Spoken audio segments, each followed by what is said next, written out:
A car payment is one of the easiest ways to look like you're doing well, while quietly staying broke. And that's what makes it dangerous, because it doesn't feel like a financial mistake. It feels normal. It feels grown up. It feels like something everyone does. You get a job, you start making decent money. You want a nicer car. The dealer asks one question. What monthly payment are you comfortable with? That question sounds harmless, but that question has trapped millions of people, because the moment you start buying cars based on the monthly payment instead of the total cost, you stop buying transportation and start buying pressure. In this video, I want to show you why car payments keep so many Americans broke, why smart people still fall into this trap, and what to do instead if you actually want to build wealth. Because this is not really about cars. It's about what a car payment does to the rest of your life. Most people do not buy a car. They buy a monthly payment. That is the real problem. A lot of people do not walk into a dealership asking, how much will this cost me in total? They ask, can I afford this every month? And those are not the same question, not even close. Because once the conversation becomes monthly payment, the game changes. Now the dealer can stretch the loan. They can move the numbers around. They can make an expensive car feel cheap. 6 years, 7 years, sometimes even longer. And now suddenly, a car you should never have bought feels affordable. That is how people end up paying luxury prices for a normal life. And the worst part is, people do this when they're finally starting to earn more money. They get a raise, they get a better job. They start making progress. Then the car payment arrives and eats the progress. Every month, for years. This is where the trap gets people. They think the payment is just one bill. It's not. It changes your whole money system. Now let me show you how.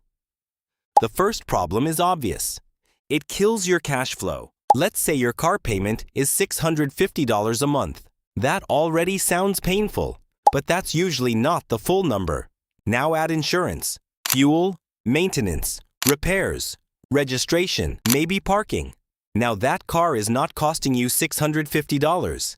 It may be costing you $1,000 or more every single month. That is not a small bill. That is a second rent payment in some places. That is money that could have gone into savings, into investing, into paying off debt, into breathing room. Instead, it goes into a machine that drops in value while you sleep. And that alone is bad enough. But that's still not the deepest problem. The deeper problem is what that payment stops you from doing. Because being broke is not always about having low income. A lot of the time, it's about having no room. No room to save. No room to invest. No room to recover from mistakes. No room to handle life when life happens. And a car payment is very good at stealing room.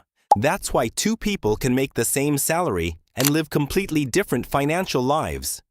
One has a paid-off, reliable used car. The other has a flashy SUV with a huge monthly payment. From the outside, the second person looks richer. But the first person is the one building wealth. That is the part people miss. Looking rich and being rich are not the same game. Cars are one of the biggest places where people confuse the two. Now here's where it gets even worse. A car payment does not just cost you the payment. It also costs you the opportunities that payment blocks. Let's keep it simple. Say you're paying $700 a month for a car. That's $8,400 a year. Now imagine that same amount going into investments year after year instead. Now imagine that over 5 years, 10 years, 15 years.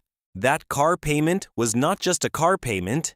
It was money that could have become future freedom. This is why people stay stuck for so long. Not because they made one giant mistake, but because they made one expensive normal decision and then carried it for years. And because everyone around them is doing the same thing, it never feels crazy. It feels standard. It feels acceptable. It feels like adult life.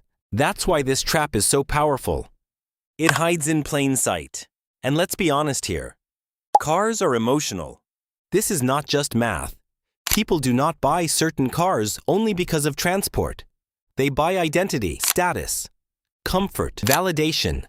a sense that they've made it. That matters because if you don't understand the emotion, you will keep losing to the logic. A lot of people know a car is expensive. They still buy it. Why? Because deep down, the car is doing a job beyond transport. It is making them feel successful. It is helping them keep up. It is rewarding them for working hard. It is proving something to themselves or to other people. And once money decisions become emotional, people get very good at rationalizing bad math. They say things like, "I deserve it. It's reliable. I need something nice. I spend a lot of time driving. I can afford the monthly payment." Again, that monthly payment line comes back. That line has probably destroyed more wealth than most people realize. Because if your standard for affordability is "I can make the payment," then almost anything can look affordable. That does not mean it is smart.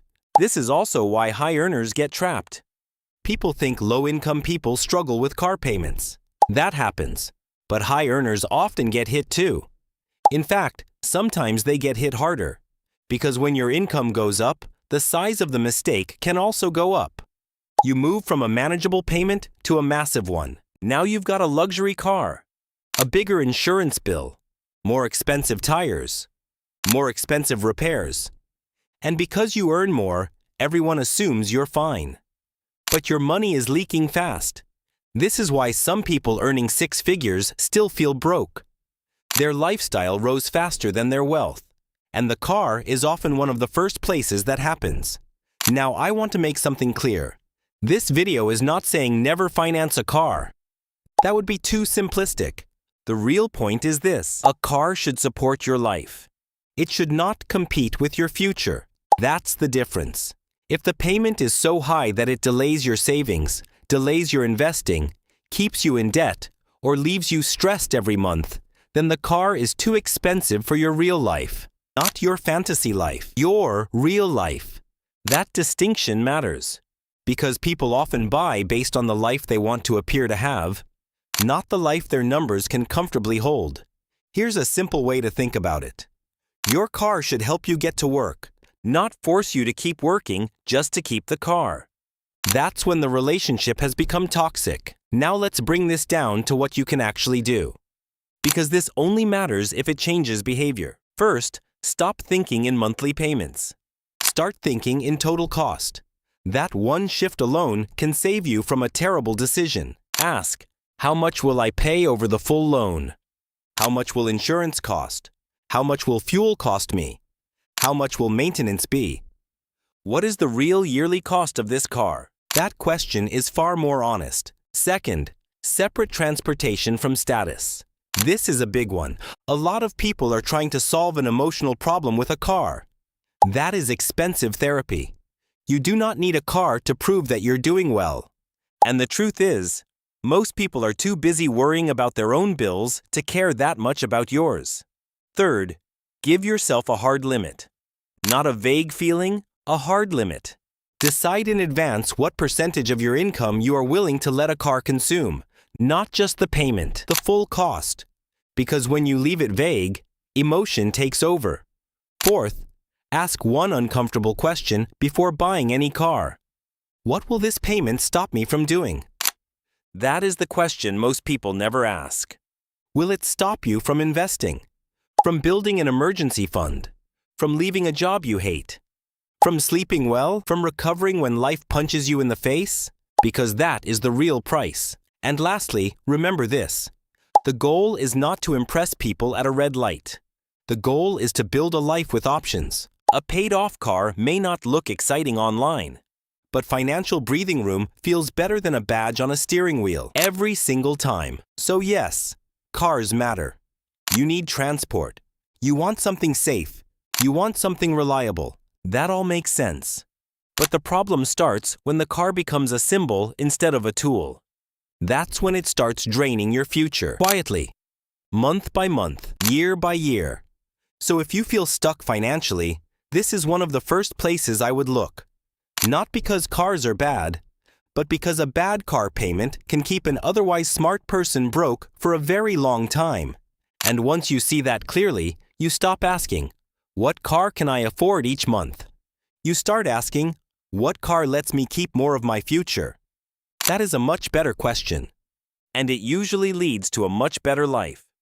If you think car payments are bad, wait until you see what credit cards do when people use them the wrong way.